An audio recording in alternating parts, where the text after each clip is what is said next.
As-tu des attentes sur comment devrait se dérouler ta vie? Avoir un mari qui a telle ou telle caractéristique, avoir un certain nombre d'enfants, une maison impeccable, un travail dans lequel tu t'épanouis, une vie sans trop de difficultés. Et quand les choses n'arrivent pas exactement comme tu le voudrais ou quand tu le voudrais, est-ce que tu as tendance à prendre les choses en main? Contrairement à ce qu'on aurait tendance à faire, la Bible nous invite plutôt à renoncer à nos propres idéaux, à nos propres désirs. Elle nous invite à ne pas nous fier sur notre propre intelligence, sur notre propre compréhension de la situation, mais plutôt à s'enligner avec la volonté de Dieu. Alors aujourd'hui, j'aimerais qu'on réfléchisse sur le plan que Dieu a pour nos vies. J'aimerais qu'on choisisse d'être soumise à son plan, qu'on choisisse la patience au lieu de vouloir prendre les choses en main. Salut les filles, bienvenue sur Femmes pour Christ. Je m'appelle Mélita. Je suis ici pour nous encourager, mais surtout pour nous aider à tomber encore plus en amour avec Dieu. Aujourd'hui, j'espère que le Seigneur va parler à ton cœur et qu'il va te rappeler qu'il a un plan d'espérance pour ta vie. Je commence en lisant Matthieu 16, 24. Alors Jésus dit à ses disciples, « Si quelqu'un veut venir après moi, qu'il renonce à lui-même, qu'il se charge de sa croix et qu'il me suive. » Renoncer à soi-même, ça veut dire non à notre ego, à nos désirs, à nos plans, pour suivre la volonté de Dieu. Je continue en lisant Romains 7, 21 à 23. Je trouve donc cette loi pour moi qui veut faire le bien. Le mal est présent à côté de moi. Car je prends plaisir à la loi de Dieu dans mon fort intérieur, mais je vois dans mes membres une autre loi qui lutte contre la loi de mon intelligence et qui me rend captif de la loi du péché qui est dans mes membres. Alors, ce que Paul explique, c'est que le renoncement à soi est nécessaire au quotidien parce que notre tendance naturelle, c'est toujours de retourner au péché encore et encore. Heureusement, on y arrive avec l'aide du Saint-Esprit. Je vais lire Galates 5, 24-25. Ceux qui sont au Christ Jésus ont crucifié la chair avec ses passions et ses désirs. Si nous vivons par l'Esprit, marchons aussi par l'Esprit. Marcher par l'Esprit, ça implique une progression. Au fur et à mesure qu'un chrétien se soumet à Dieu, il chemine dans sa vie spirituelle. Tu as peut-être déjà entendu l'expression « fail to plan, plan to fail ». On pourrait le traduire comme « ne pas planifier, c'est planifier l'échec ». C'est un proverbe moderne qu'on attribue à Benjamin Franklin et ça nous met en garde contre l'improvisation. Ça nous encourage à avoir des objectifs, à planifier les étapes, à anticiper les difficultés qui pourraient arriver. J'avais tendance à être totalement d'accord avec ce genre de pensée-là, jusqu'à ce que Dieu vienne et chamboule mes plans et m'empêche d'atteindre certains de mes objectifs. Le problème avec ce proverbe-là, c'est que ça met l'emphase sur nos propres capacités, notre propre contrôle, au lieu de regarder au plan souverain que Dieu a pour nous. Pourtant, on lit en Proverbe 21:5 « Les pensées de l'homme actif vont bien vers l'abondance, mais celui qui agit avec précipitation va bien vers la disette. » Dans d'autres versions, on a le terme « diligent », donc celui qui est diligent. Diligent, ça veut dire de s'appliquer, ça veut dire d'être constant, ça veut dire de persévérer dans le travail. Dans Proverbe 21:5, ça décrit celui qui travaille avec sérieux, celui qui va pas aller trop vite, se précipiter, mais qui va pas non plus négliger. Une femme chrétienne, diligente, est une femme qui agit avec constance et organisation. Par exemple, elle travaille avec sérieux, ponctualité. Elle est intègre même quand personne ne la regarde. Elle investit intentionnellement du temps de qualité avec son mari, ses enfants. Elle passe un temps quotidien avec Dieu et elle essaie de s'y tenir même quand c'est pas parfait. Si la Bible mentionne l'importance d'être active, d'être diligente, de planifier, alors pourquoi est-ce qu'on est aussi encouragé à renoncer à nos plans? Comment est-ce que ces deux principes vont ensemble? En réalité, notre travail, notre diligence, elle doit être remise à Dieu pour que ce soit ses plans qui se réalisent. On planifie, on travaille, mais on renonce à nos attentes. On obéit et on n'est pas au contrôle des résultats. Ce qu'on doit faire, c'est d'abandonner le contrôle, pas la diligence. Dieu s'attend à ce qu'on lâche nos attentes. Le mariage idéal, les enfants parfaits, la carrière fulgurante. Quand on aura lâché le contrôle, on aura une paix. Mais comment connaître les plans de Dieu? Comment connaître sa volonté pour nos vies? On pense souvent que si c'est la volonté de Dieu, ça va être facile, fluide, sans douleur.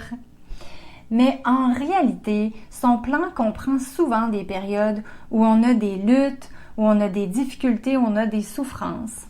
Et c'est parce que Dieu veut d'abord nous transformer à l'image de son Fils et non nous garder dans un confort.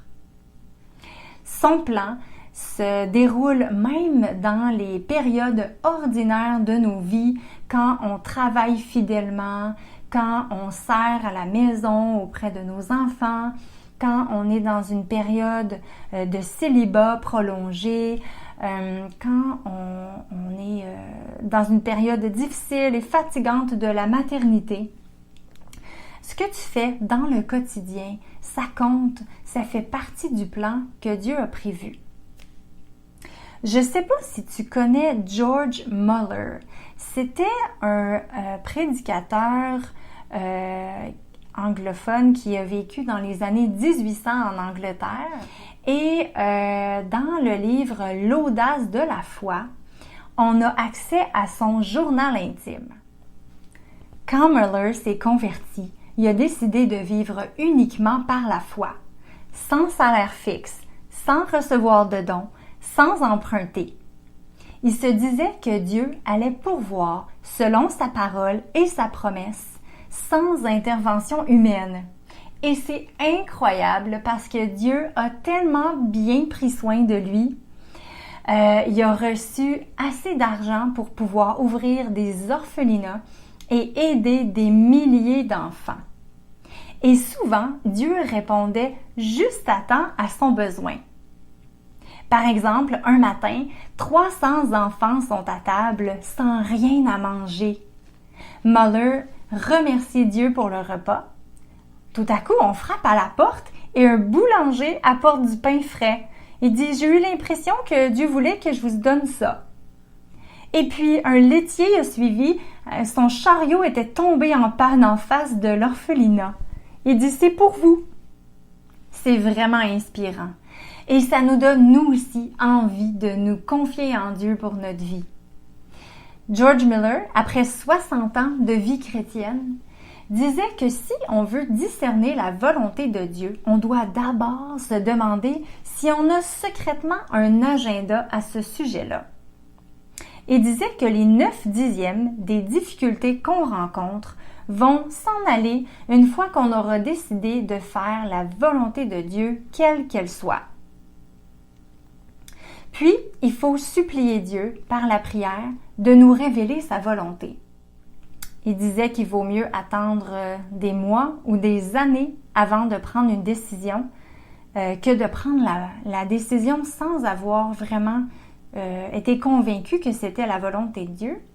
Et il disait aussi que quand on se soumettait puis qu'on était prêt à faire complètement sa volonté, il ne tardait pas Dieu à se révéler à nous.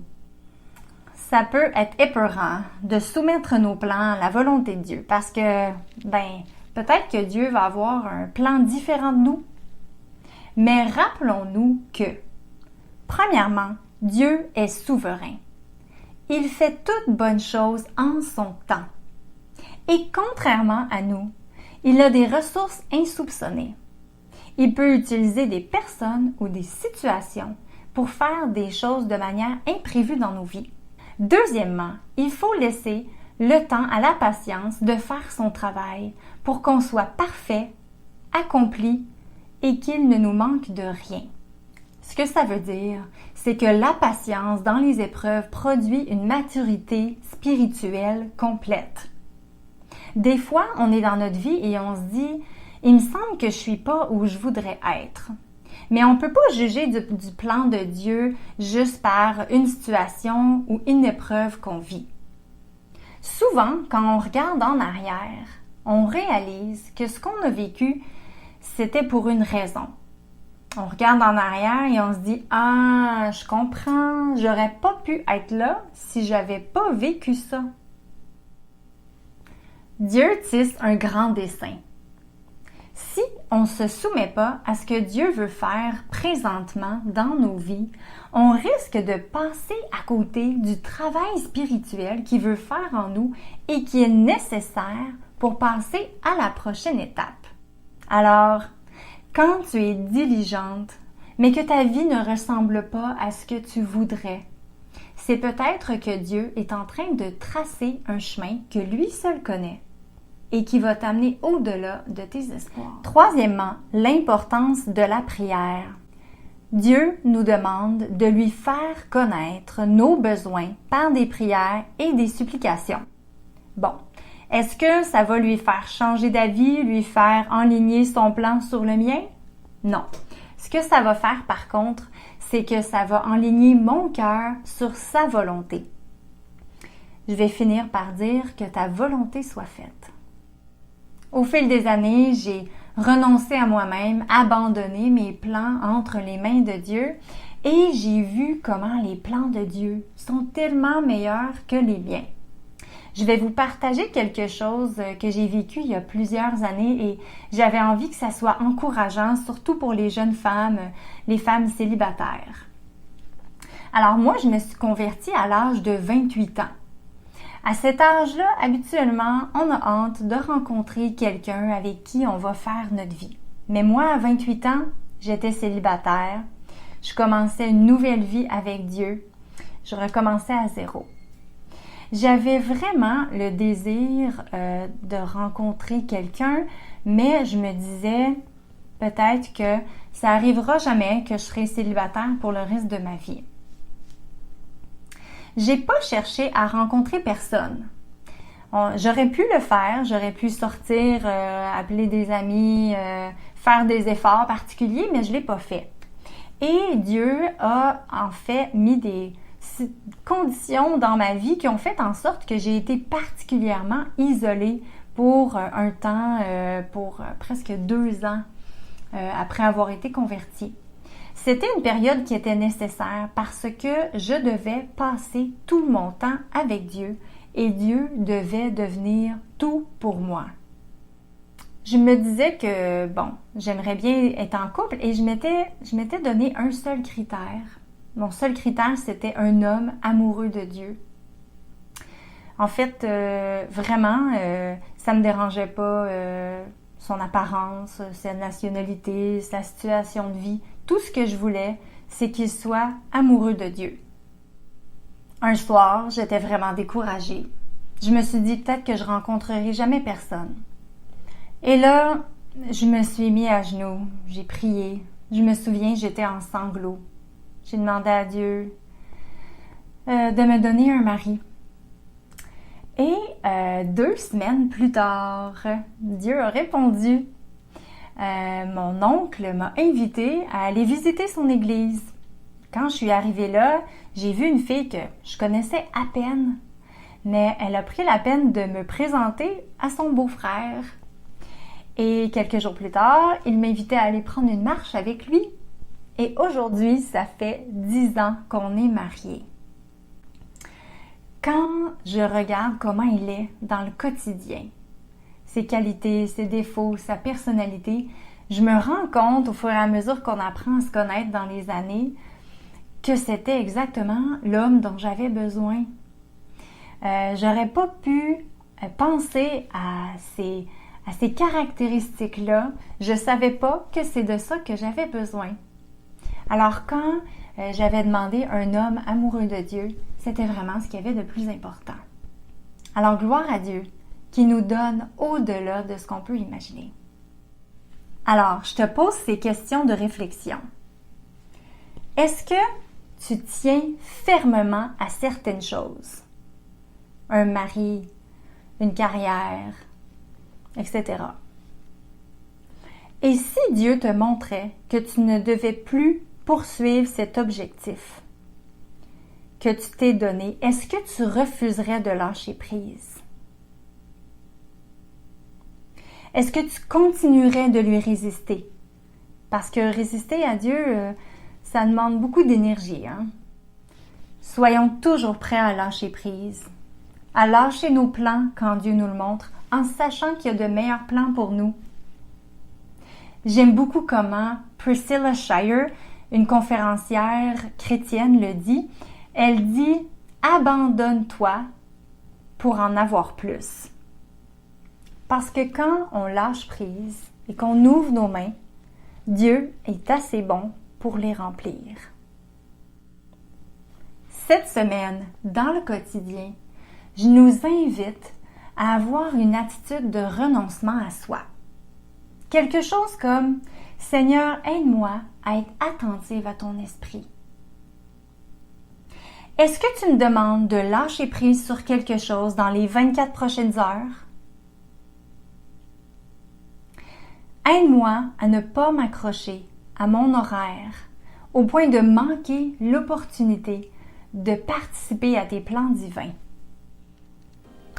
Alors, pour résumer aujourd'hui, Dieu t'invite à renoncer à ton contrôle pour t'enligner sur sa volonté. Restons diligentes tout en remettant nos plans à Dieu. Et la prière enligne notre cœur sur Dieu. Continuons à faire nos demandes par des prières et des supplications. On se retrouve la prochaine fois. Bye bye.